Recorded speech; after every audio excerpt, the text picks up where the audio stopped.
Nike paid $14 to make the shoe you are wearing right now. The company will spend more money on the 6 seconds of advertising it takes to sell you the next pair than it spent manufacturing this one. The proof is in their own filings, in US Customs import records, and in the numbers they do not put on the box. United States Customs import data is public record. Every shipment entering an American port is filed with a declared value, the price paid to the foreign factory, before freight, before duty, before the journey across the Pacific. That number is called the FOB price, freight on board, origin port. It is what Nike actually pays to take possession of the shoe at the factory gate in Vietnam or Indonesia or China. For the Nike Air Force 1, one of the highest volume sneakers in the world with a current retail price of $110 to $130, and in premium colorways closer to $190, the FOB value filed with US Customs sits between $13 and $16 per pair. Import data aggregators, including Import Genius and Peers, which compile and index those customs filings, show shipments of Nike footwear arriving at ports in Los Angeles, Long Beach, and New York with declared unit values in that range. Nike is not unusual in this. The Air Max 270, a thicker foam midsole shoe with a current retail price of $150, shows FOB values between $20 and $26. The Dunk Low, which Nike has retail priced between $110 and $130 for most of its recent production cycles, shows FOB values between $15 and $18 per pair. The ratio is the same across the line. The markup from what Nike pays the factory to what you pay the store is between 8 and 12 times, depending on the model. That number 8 to 12 times is not a rounding error. It is the whole business model written down and filed with customs officers, available to anyone who knows how to look. The cost anatomy of a Nike sneaker has been documented by multiple independent sources, including the trade publication Footwear News, the research firm Wood Mackenzie, and teardown analyses published by organizations that specialize in apparel supply chain transparency. For a Nike shoe with a $14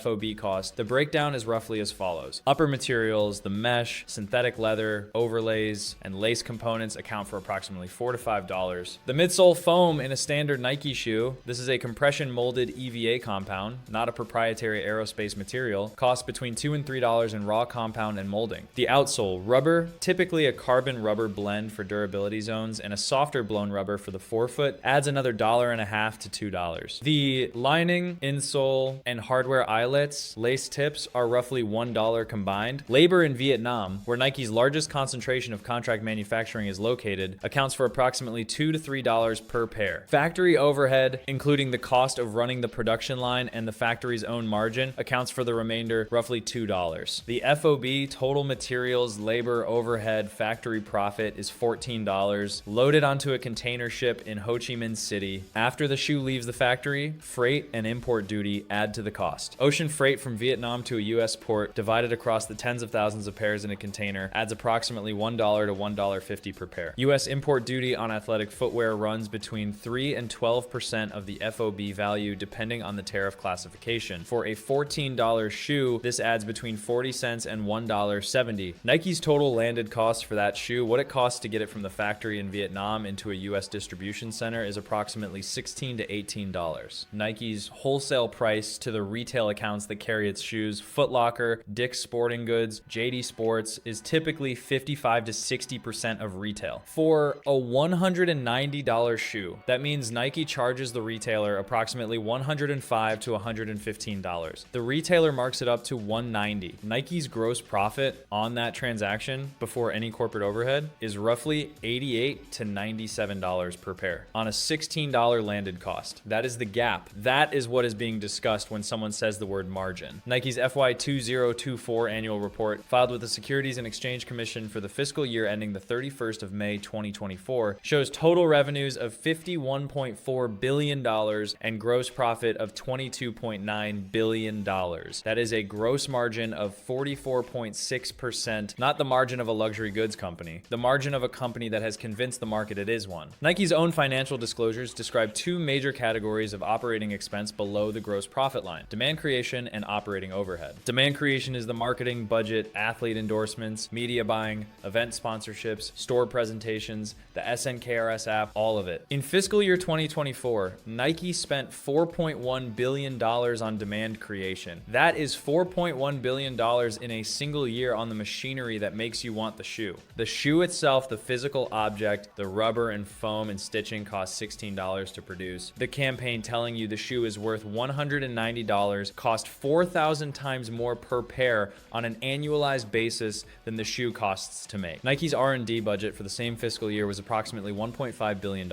Roughly 36 cents of every dollar Nike spent on marketing, it spent on actual product development. The ratio tells you which part of the business Nike is actually running. Athlete endorsement contracts are the largest single component of Nike's demand creation spend, and they are among the most precisely documented costs in the industry because many of them have been disclosed in litigation, in SEC filings, or through verified reporting by outlets including the Wall Street Journal, ESPN, and Bloomberg. LeBron James signed a lifetime endorsement deal with Nike that has been reported by multiple sources, including Forbes, to be worth at minimum $1 billion in total guaranteed value. Cristiano Ronaldo's Nike deal was reported by the New York Times at the time of signing to be worth approximately $1 billion over 10 years. Tiger Woods' deal, which ended in 2024, was reported to be worth approximately $500 million over its lifetime. Roger Federer's deal, before he moved to Uniqlo, was reported at approximately $300 million over 10 years. These are not isolated figures. They represent the endorsement infrastructure through which Nike rents the association between its product and the athletic identity you are paying for when you buy the shoe. You are not buying cushioning. You are buying the association with a man who can do things with a basketball that you cannot. Nike knows exactly what it is selling. It is selling you the gap between who you are and who LeBron James is, packaged in a midsole made of EVA foam. Nike's contract manufacturing network, as disclosed in its annual report, involves approximately 700 factories across more than 40 countries. Vietnam accounts for roughly 50% of Nike's footwear production by volume, making it the single largest country of origin. The minimum wage in Vietnam's manufacturing zones varies by region. In the industrial zones surrounding Ho Chi Minh City, the minimum wage as of 2024 is approximately 4,400,000 Vietnamese dong per month, approximately $176 at current exchange rates. Most Nike contract factory workers earn at or just above this minimum, with some supplementary allowances bringing effective earnings to between $250 and $380 per month. A worker producing Nike shoes in Vietnam earning $300 per month, working a standard 48-hour week, earns approximately $1.87 per hour. The labor cost per pair of shoes, the $2 to $3 cited in teardown analysis, represents between 1 and 1.5 hours of that worker's labor. Nike has published supplier lists and conducts audits through the Fair Labor Association, a third-party monitoring body whose published audit reports are available on Nike's corporate responsibility disclosure page. They document wages, hours, and conditions at audited facilities. They do not alter the arithmetic. The Nike SNKRS app is a smartphone application through which Nike releases limited quantity drops of high demand models, including Jordan brand retros, collaborative sneakers, and general release shoes that Nike has chosen to sell through its own direct channels rather than through retail partners. A release is announced, often with minimal lead time. Consumers enter a draw or attempt to purchase at a specific time. Stock sells out in seconds. The shoe appears on secondary markets, StockX, GOAT, eBay, within hours at prices between 1.5 and 10 times the retail price, depending on demand. Nike's direct-to-consumer revenue, which includes SNKRS sales, was approximately $22 billion in FY 2024, up from approximately $12 billion in FY 2020. The shift to direct sales is not incidental. Nike captures the full retail margin on a direct sale rather than the wholesale margin it earns through Foot Locker or Dick's. The SNKRS system also performs a second function. It creates the perception of scarcity for shoes that are, in most cases, produced in very large quantities and available in general release colorways at full stock. The limited colorway and the general release colorway are often made in the same factory on the same production line. The difference is the marketing decision about how many units to release where. Nike does not manufacture scarcity. It manufactures the perception of scarcity. The production line does not distinguish between a shoe worth $300 on StockX and one available in every size at your local Dick's Sporting Goods. The only thing that distinguishes them is which decision was made in Beaverton, Oregon about the release strategy. The Air technology that has been central to Nike's marketing since 1978 and remains a key feature of its most premium running and lifestyle silhouettes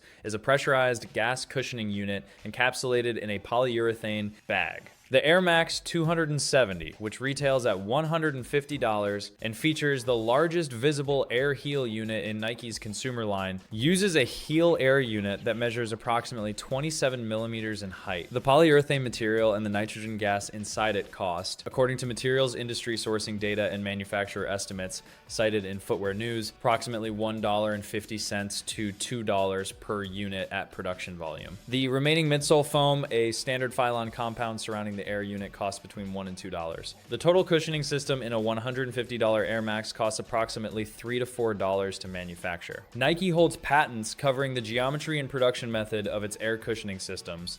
The patents protect the design, they do not change the material cost. The marketing language around the Air unit, words like revolutionary, proprietary, and engineered cushioning, is the product.